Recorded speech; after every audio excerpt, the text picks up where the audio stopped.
Good evening and welcome to the September 3rd meeting of Troy City Council. I'm Marty Baker, President of Council. Please everyone silence your electronic devices for the duration of the meeting. We'll begin with the invocation by Mr. Bill Lutz, followed by the Pledge of Allegiance. Please stand. Let's bow our heads. Heavenly Father, thank you for this most beautiful and gracious day. Lord, we ask your blessings for those that are impacted by the hurricane throughout the Bahamas and the Southeast. Lord, we ask your blessing and your protection on those folks. And Lord, as we will pick up the pieces from that hurricane, we are grateful for those that will come forward and help serve those others with a humble heart and to give generously to those as they rebuild their lives. Lord, give on all of us a spirit of a humble heart as we serve those in our community to take care of the least and the last and the lost among us. In the name of your Son we pray. Amen. Amen. I pledge allegiance to the flag of the United States of America and to the republic for which it stands, one nation under God, indivisible, with liberty and justice for all.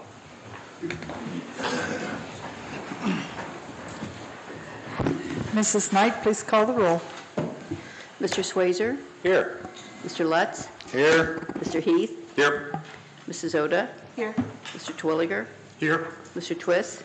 Here. Mr. Sievert? Here. Mr. Kendall? Here. Mr. Phillips? Here. All members of council are present. Mrs. Knight, please read a summary of the minutes of the August 19th meeting of Troy City Council. Minutes of council, August 19. Committee reports. Community and Economic Development Committee recommended that legislation be prepared to amend the boundary of Community Reinvestment Area 2 and to also amend the criteria for applications within CRA number 2. This was then discussed. Finance Committee recommended that legislation be prepared to again state the city's opposition to centralized income tax collection, and a motion was made and approved to send a notice of support to the Ohio Municipal League. Law and Ordinance Committee recommended that legislation be prepared regarding a C1 Trex liquor permit for the S&G Stores LLC for their Marathon store, and instead of legislation, there was a motion that this be accepted. Resolution number R38, 2019, amending the CRA area guidelines and boundary of CRA2 was given first reading and adopted. Following various comments, there was a presentation by Mr. Joseph Graves, President of the Troy Chamber of Commerce and CEO of Troy Development Council. Being no further business, council adjourned at 7:53 p.m. Are there any additions or corrections to the minutes? Move we accept the minutes as read. Second. It's been moved by Mr. Kendall and seconded by Mr. Swayzer to accept the minutes. Mrs. Knight, please call the roll. Mr. Lutz? Yes. Mr. Heath? Yes. Mrs. Oda? Yes. Mr. Twilliger? Yes. Mr. Twist? Yes. Mr. Sievert? Yes. Mr. Kendall? Yes. Mr. Phillips? Yes. Mr. Swayzer? Yes. Minutes are approved. Our first committee report this evening is from the Finance Committee and Chairman Mr. Tom Kendall. Thank you, Madam President.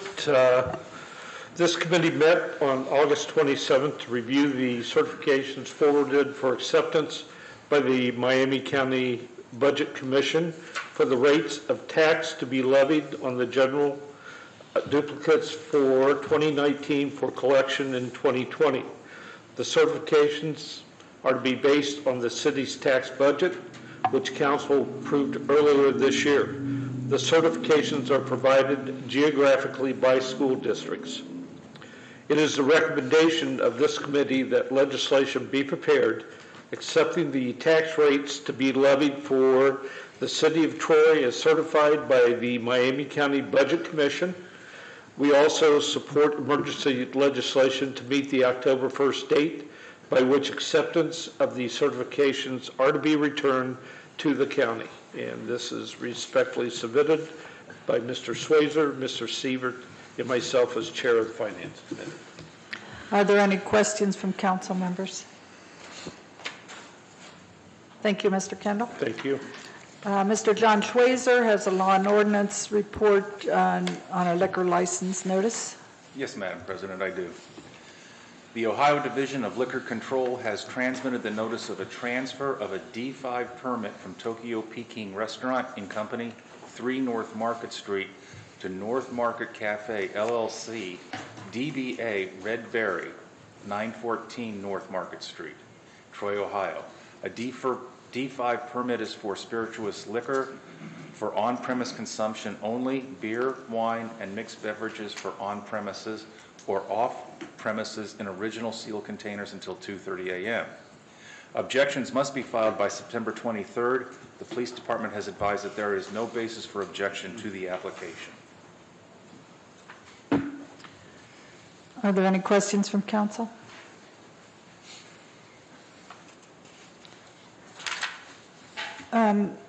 Mr. Titterington, do you happen to know if there are any regulations that would, with this being near to the Troy Rec, would there be any restrictions or anything on any kind of? Not that I'm aware, no. If there were, either liquor control or the police department would have highlighted that. Okay, thank you. Safety and Health Committee and Chairperson Mrs. Oda has our next report. This committee met on August 27th to consider a resolution of support related to the 2020 census. Jurisdictions that are part of the countywide Complete Count Committee have been asked to approve individual resolutions of support prior to a mid-September public meeting to formally launch the initiative and beginning the process of outreach and public awareness. It is the recommendation of this committee that legislation be prepared authorizing a resolution of support for the 2020 Census Partnership, signed by Brock Heath, John Twilliger, and myself as chair. Are there any questions from council? Thank you, Mrs. Oda. We now open the meeting to citizen comments. At this time, does anyone in the audience have any questions or comments related to the agenda items this evening? If so, come to the microphone and state your name and address. There is a 2-minute time limit at this point in the meeting, and Mr. Kerber is our timekeeper.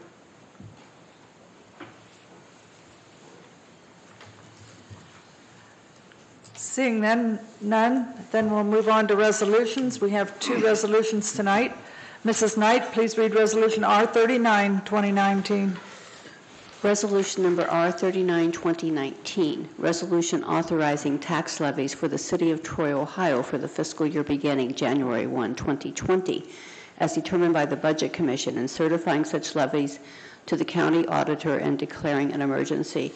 These are the levies that were based on the tax budget approved by council. First reading. Are there any comments from council?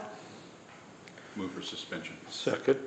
It's been moved by Mr. Phillips and seconded by Mr. Kendall to suspend the rules. Mrs. Knight, please call the roll. Mr. Heath, Yes. Mrs. Oda, Yes. Mr. Twilliger, Yes. Mr. Twist, Yes. Mr. Sievert, Yes. Mr. Kendall, Yes. Mr. Phillips, Yes. Mr. Swazer, Yes. Mr. Lutz. Yes. Move for adoption. Second. It's been moved by Mr. Kendall and seconded by Mr. Twist to adopt the resolution. Mrs. Knight, please call the roll. Mrs. Oda, Yes. Mr. Twilliger, Yes. Mr. Twist, Yes. Mr. Sievert, Yes. Mr. Kendall, Yes. Mr. Phillips, Yes. Mr. Swazer, Yes. Mr. Lutz, Yes. Mr. Heath. Yes. Resolution is adopted. Mrs. Knight, please read Resolution R40, 2019. Resolution number R40, 2019, a resolution supporting the 2020 census and the City of Troy partnership with the Miami County Complete Count Committee. This is the first reading. Are there any comments from council? Move to suspend. Second. It's been moved by Mr. Schweizer and seconded by Mr. Kendall to suspend the rules. Mrs. Knight, please call the roll. Mr. Twilliger, Yes. Mr. Twist, Yes. Mr. Sievert, Yes. Mr. Kendall, Yes.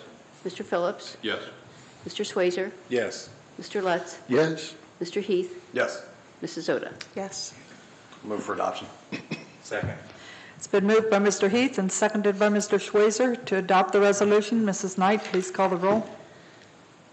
Mr. Twist, Yes. Mr. Sievert, Yes. Mr. Kendall, Yes. Mr. Phillips, Yes. Mr. Swazer? Yes. Mr. Lutz? Yes. Mr. Heath? Yes. Mrs. Oda? Yes. Mr. Twilliger? Yes. Resolution is adopted. That completes the business portion of tonight's meeting, as there are no ordinances this evening. Mrs. Knight, are there any communications or announcements? No, they're not. Mayor Beamish, do you have any comments this evening? Well, just a couple brief ones. So one, this Sunday is the third annual Troy Memorial Freedom Climb. It's an observance of the 9/11 memorial. It's at Troy Memorial Stadium. Just in case you want to do this, you take 64 times up and down the stadium, and that accounts for the height of the Twin Towers in New York. Or you can walk the track 4 times.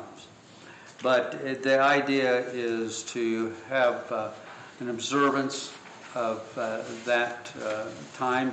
Retired Sergeant Joe Stutz has organized this, works hard to get it ready, and you'll see a lot of patriotic flags that you'll see in the stadium. And if you haven't been by the levee tonight, you will notice the Optimist Club has put a whole over 100 flags. It's a beautiful sight to drive by the 2 bridges and look down the levee and see those American flags flying proudly.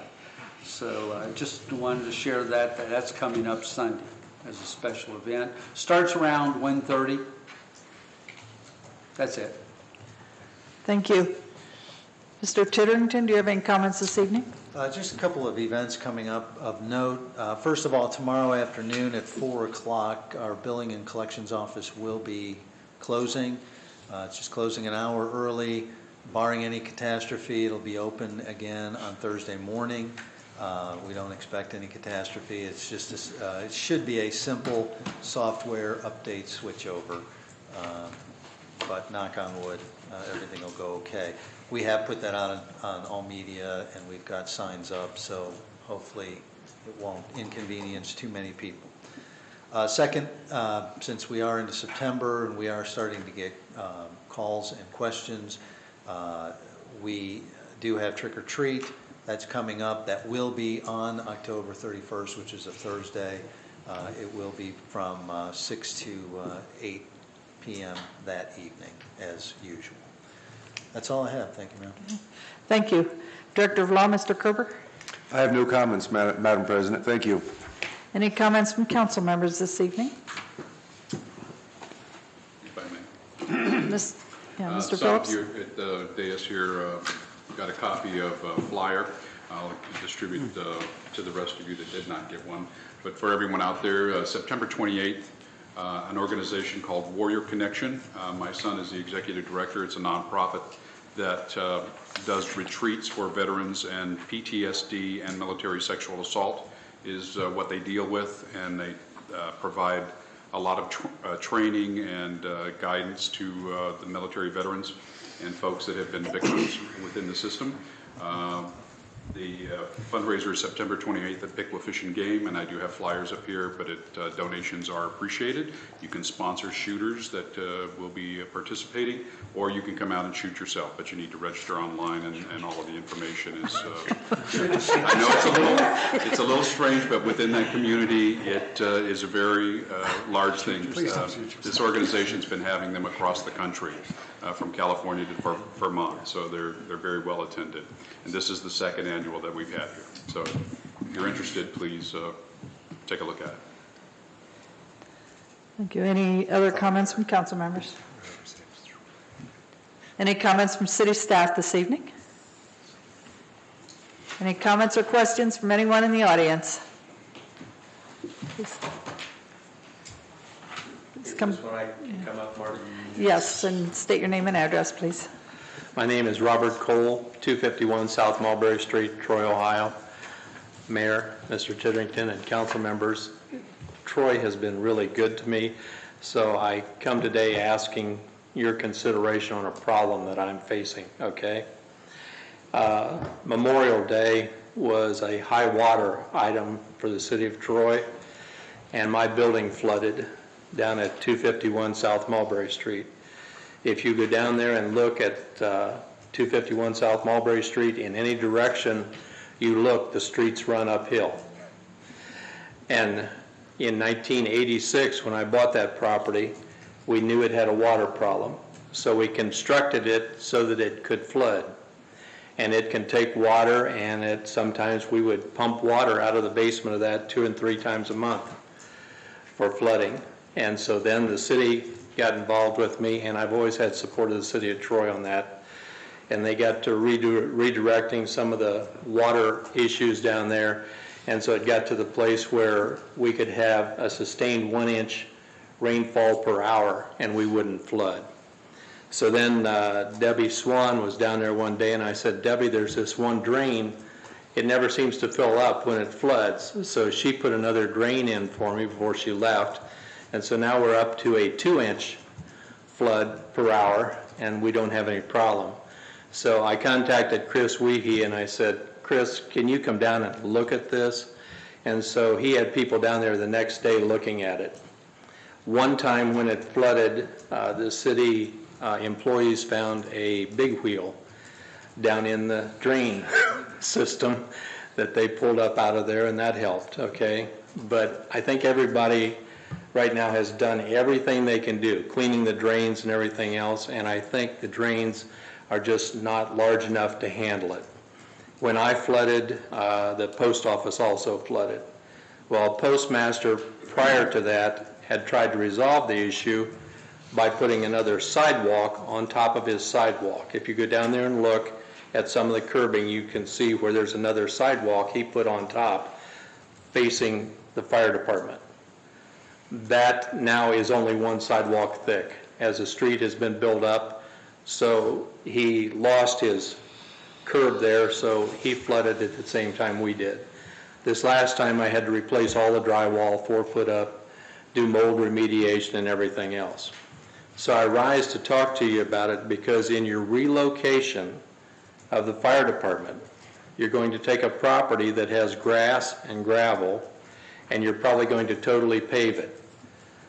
That probably is going to exacerbate the problem in that area. I would really appreciate somebody looking at the flood situation down there. The other thing is you have an underpass down there. And so when we have a lot of flooding and the water starts building up, those 2 pumps kick on and start filling the drain more. So the sewer system gets more water in it from the underpass. Now I understand in the past that there was a concern on the underpass to keep it open so in case emergency crews or fire departments needed to go under there. I don't know if that's still the case since you have a fire department on the north side that could get to somebody if there was a train stopped there. And that's only in the rare case that a train would be stopped there. So I know that in Salino, Ohio, when they had this problem, they brought in a hydronics engineer and he found out that he could put a force pump in the existing drains and alleviate this without enlarging the drains. I'm not an expert. I just ask you to be considerate of that, especially since you're going to be moving in the direction of another fire department in there, which is probably going to create more surface area, and that can be alleviated some with a retention pond, or retention facility on there when you build it. But I just look at it and I really appreciate everything the city's done. The engineering has been fantastic, and this last time we went a whole year without having any pump out at all, but with that flooding, and as everybody says, it's a 100-year flood, but I was having 100-year floods every 2 months there for a while. So I would appreciate your consideration. I don't expect anything to be done tomorrow, but as you look forward to where you're going in that area and with your increased emphasis on helping the downtown, which I really appreciate, I appreciate you doing that to property down there. I just wanted to bring that to your attention. Any questions or anything before I sit down? Because I don't have the answers. I just have the questions. Thank you so much. Thank you. I think Mr.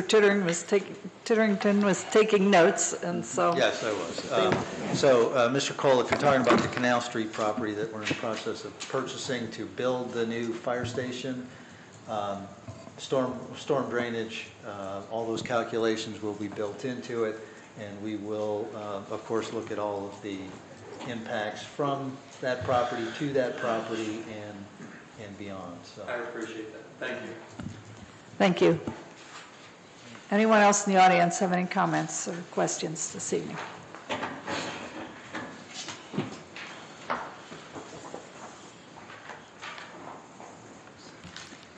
My name is Debbie Pike, and I live at 412 Ellis Street in Troy. I just came up to say thank you to Mr. Severs and Mr. Drake.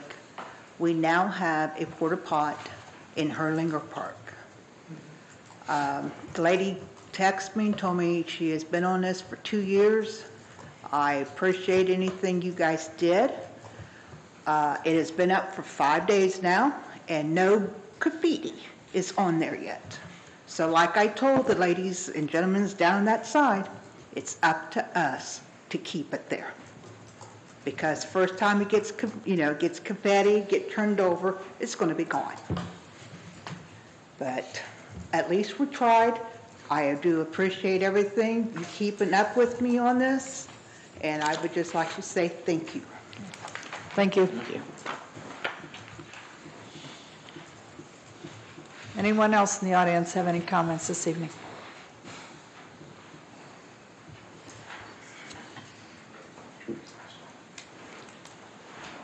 Carol Overmeyer, 215 Carriage Crossing Way in Troy. I have been asked to ask you if we could get a couple parking lot lights at the Carriage Crossing Park. In April, we had a drowning in the pond. 2 to 3 weeks ago, we had a shooting in the park with a death. And on that same weekend, there's also was a drug sale, which we have quite a few drug sales going on in the park, and the police are aware of it, and we have neighbors that call a lot. And, maybe if it could just be one or maybe two on the parking lot to light it up, maybe to distract people from doing that. I do know that the people in the development pay for the lighting of the sign on the entrance for Carriage Crossing. If that's something that we need to do, let us know. But we just want to keep everybody safe. Mr. Titterington. Thank you, Madam Chair. So we are already looking into a couple of lights out there. Park Superintendent is reaching out to Miami Valley Lighting to see what can be done. Thank you. Any other comments or questions? Madam President, if I might ask a couple of questions. This is for Mr. Phillips. Thank you. Can we get an update on the graffiti things that are happening in town? There's been a couple of things on Facebook with a couple of businesses that have posted their pictures and that sort of thing. And I know there have been a couple of arrests by some male adults, and there were some comments that were kind of just thrown out there that were not based in fact. But do we have some kind of update on that issue with anyone that has been caught and that sort of thing? So the two individuals are working their way through the court system. In the meantime, there have been some other incidents, and without getting into too much detail for obvious reasons, we do have an active investigation, and police are pursuing leads, if you will. Gotcha. And we would obviously be soliciting anyone in the public that sees anything that happens to give a call to the police department. And correct. Call 911. Call 911, yes. Thank you. Any other comments this evening? Thank you all for attending tonight's meeting. Have a safe and peace-filled week. Meeting adjourned.